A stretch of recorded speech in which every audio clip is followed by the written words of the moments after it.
Alors, il va importer les données par laquelle les librairies. Bah, on n'est pas là pour apprendre c'est quoi une librairie, qu'est-ce que ça sert. Donc, du coup, ça, on connaît déjà de base.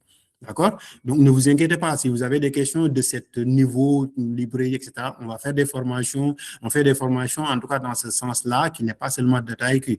Donc, de toute façon, vous aurez ces informations-là. Avec DataIQ, pour revenir au niveau de cette partie-là, il va vous construire ici ce qu'on appelle les data préparés en input. La notion input et output est très importante parce que input et output est séparé par une recette. Et c'est la recette exactement qui va transformer le input en output. Alors ici, il va vous dire, voilà, donc vous, c'est ça que vous avez mis comme dataset. Je l'appelle data, crédit, données, crédit, risque, prépa. Je mets ici DF. DF pour dire data frame. D'accord? Dans le jargon de la data, on met DF pour dire data frame. Alors, DataIQ va vous dire toutes les transformations que vous allez faire, vous le mettez ici. D'accord? Et une fois que c'est OK, vous exécutez cette partie qu'on appelle write, receive, output. Donc ici, cette partie va permettre juste de mettre l'ensemble des transformations que vous avez fait. À partir d'ici, on pourrait faire pas mal de transformations ici, etc. Et ces transformations-là, vous le mettez dans ce schéma-là. Donc, il va prendre en compte ça et pour le verser dans notre fameuse pipeline. Alors, ça, c'est OK. Imaginez que c'est OK, bah, je ne vais faire aucune transformation, d'accord? Je vais juste sauver parce que je sais que ça va fonctionner et j'exécute. Et dès lors que j'exécute, j'attends ici le job. La notion de job, voilà, ça vient. En fait, un job, je vous ai expliqué tout à l'heure, c'est une action. C'est vraiment une recette que vous avez exécutée. D'accord? C'est l'ensemble de ces actions. Il peut y avoir plusieurs actions dans un job. Supprimer une variable ou bien enlever une valeur manquante, etc. Donc, ce job-là, une fois que c'est OK, vous pouvez voir, par exemple, ici. OK? Donc, du coup, vous voyez, donc derrière, il y a du charabia qui se passe derrière. Hein, donc, ne vous inquiétez pas. Donc, ce charabia, c'est ça qui vous a permis, en gros, d'avoir ce travail-là. Donc, ici, il vous dit que c'est en vert. Donc, c'est OK, je l'ai exécuté en 15 secondes. Et là, vous êtes content. Alors, ce que vous allez faire, c'est que la prochaine fois, on va entrer dans la notion de job. Et donc, du coup, imaginez que vous exécutez plusieurs pipelines. Bah, plusieurs pipelines, c'est beaucoup. Imaginez que vous exécutez plusieurs jobs. D'accord? Donc, du coup, plusieurs jobs, l'idée, c'est que vous pouvez venir toujours ici, dans la partie code, dans la partie play, vous appuyez sur job. Et là, il va vous montrer l'ensemble des jobs qui sont déjà exécutés et il va vous montrer aussi en même temps les jobs qui sont en cours d'exécution. Dans ce cas, dans les jobs, il y a les logs. C'est quoi un log? Log, il va vous permettre de voir exactement, en fait, des erreurs, s'il y en a, ou bien les étapes qui ont été exécutées. Et les logs, ils vont vous permettre d'identifier le problème et de le débugger. D'accord? Donc, débugger un log, c'est vraiment régler le problème. Ça se passe toujours quand vous codez. D'accord? Et là, c'est bon.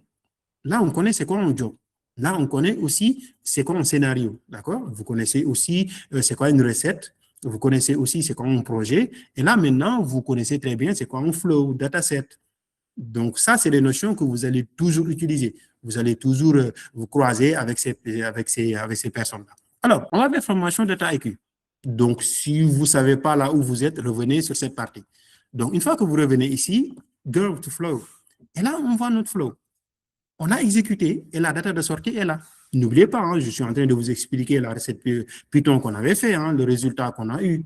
D'accord? On n'a absolument rien fait, mais on pouvait faire pas mal de transformations. Et ça, on le fera après.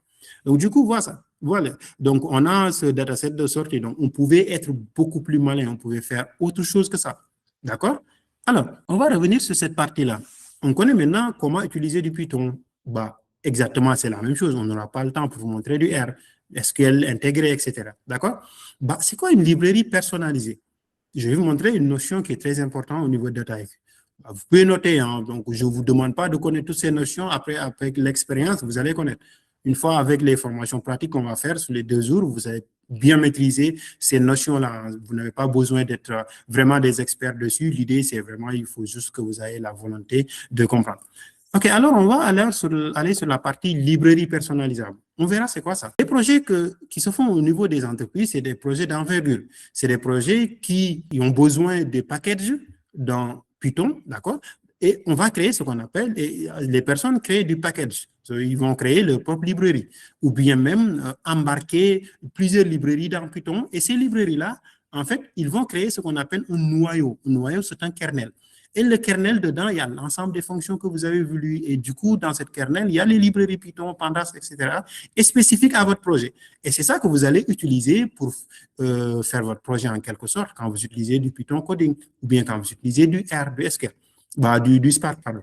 Alors, je vous montre ici la librairie personnalisable. Il y a deux choses. Il y a la notion qu'on appelle plugin. On verra, un plugin, c'est quoi? C'est que Fallou, il fait son projet et il met en place sa librairie. Il a packagé sa librairie et sa librairie va appeler plugin. Et ce plugin-là, c'est comme son nom l'indique. Hein. Donc, du coup, on l'ingère.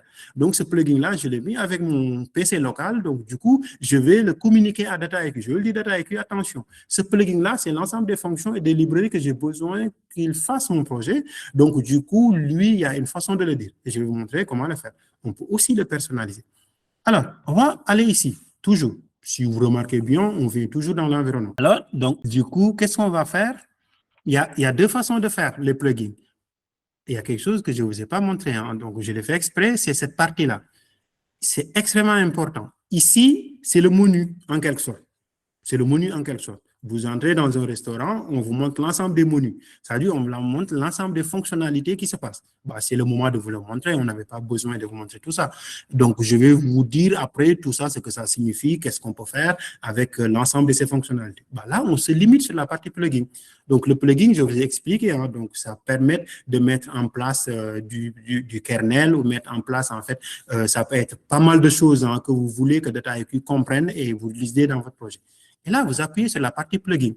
D'accord? Bah, DataIQ, ils sont assez malins. Hein. Ils ont mis en place pas mal de choses qu'on a fait déjà pour les utilisateurs. Par exemple, vous pouvez utiliser des Agent Hub, vous pouvez utiliser du click, hein, donc file format, où il y a pas mal de choses, des préparations de séries, de time series, hein, ça va permettre de faciliter votre travail. C'est des choses qui sont déjà faites que vous pouvez utiliser dans votre projet. Donc, ça nous intéresse. Ça nous intéresse hein, si jamais on voulait faire de l'IA agentique ou bien si on fait du NLP, il y a des plugins qui existent qui permettent de nettoyer votre donnée, d'accord, de faire de la tokenisation ou ensemble de fonctionnalités que les gens utilisent pour traiter du texte. Donc, du coup, ça existe déjà. Donc, l'idée, c'est de le savoir et de savoir quand utiliser, comment utiliser et comment ça peut vous aider dans votre projet. D'accord? C'est ça la notion de plugin. Hein. Je vous laisse avec ça parce que c'est hyper important pour que vous puissiez connaître. Parce que dans un projet d'envergure, vous ne pouvez pas tout faire la plupart du temps. D'accord? Donc, du coup, on ajoute et on inverse notre plugin. Il y a une personne qui est là, donc du coup, je suis obligé de l'accepter. D'accord? Et je l'accepte. Alors, donc là, c'est bon. Et c'est comme ça qu'on fait pour mettre en place les plugins. On va revenir sur ces parties plugins et tout. On met notre projet. Le projet est là et on continue. D'accord? Donc, il y a aussi ce qu'on appelle du Git et du Revision. Git et Revision, ça va permettre de mettre en place en fait, le Git. Et le Git, ici, ça va permettre à votre projet de revenir en arrière. Imaginez qu'il y a un problème, un bug sur votre pipeline et vous voulez revenir à l'état où le projet était hier à 9 heures. D'accord?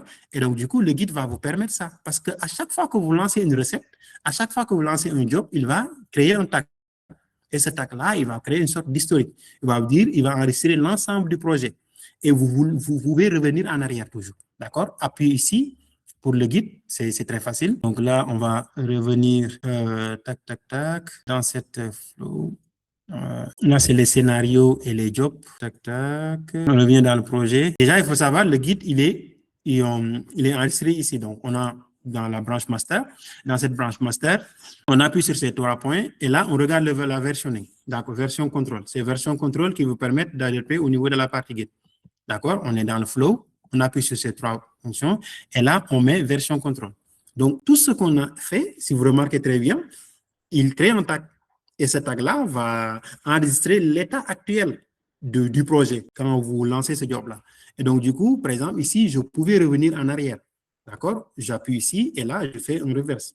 Un reverse sur version, ça va permettre de revenir en arrière à l'état actuel quand il était à 19h16. D'accord? C'est ça que ça sert et c'est hyper important.